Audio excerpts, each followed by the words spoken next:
Hello mga kaibigan, tinatanggap ko kayong lahat sa aking channel.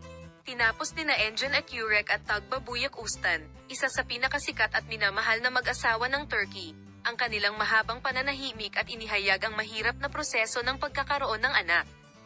Dumating na rin sa wakas ang inaasahang pahayag ng mag-asawa hinggil sa tinalakay na isyong ito.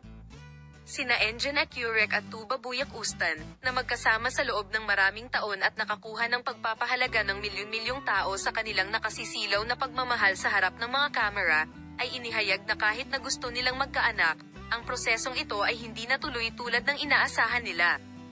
Ipinaliwanag ng mag-asawa na sinubukan nila ang iba't ibang paraan upang magkaroon ng anak sa mahabang panahon, ngunit wala silang nakuhang resulta.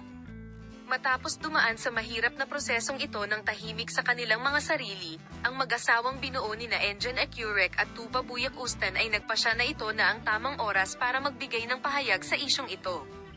Ayon sa paglalarawan ng mag-asawa, sabay nilang sinimulan ang proseso ng paggamot matapos mapagtanto na hindi sila magkakaanak. Sa kanyang mga pahayag, bagamat naranasan namin ang kaligayahan na magkasama sa loob ng maraming taon, ang pagnanais na magkaanak ay nagpainit sa aming mga puso, ngunit ang pagkamit ng resulta na aming inaasam ay kinaladkad kami sa proseso ng paghahanap at paggamot. Ang aming pagmamahal at suporta sa isa't isa ay nagbigay sa amin ng lakas sa prosesong ito. Naniniwala na kami ngayon na mahalagang ibahagi ito at ipaalam sa iba na nararanasan nila ang parehong mga problema.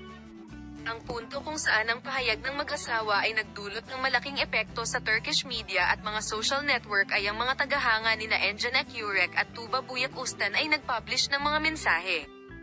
Ipinahayag ng mag-asawa na naniniwala silang malalampasan nila ang mahirap na prosesong ito ng magkasama, at ang mga detalye tungkol sa proseso ng paggamot ng sikat na mag-asawa ay hindi pa nilinaw.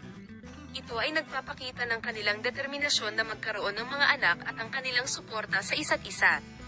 Patuloy na nananalangin ang mga tagahanga para sa kalusugan at kaligayahan ni na Engin at Tugba. Salamat sa lahat sa panonood ng aking video. Paalam, makita ka sa mga bagong video.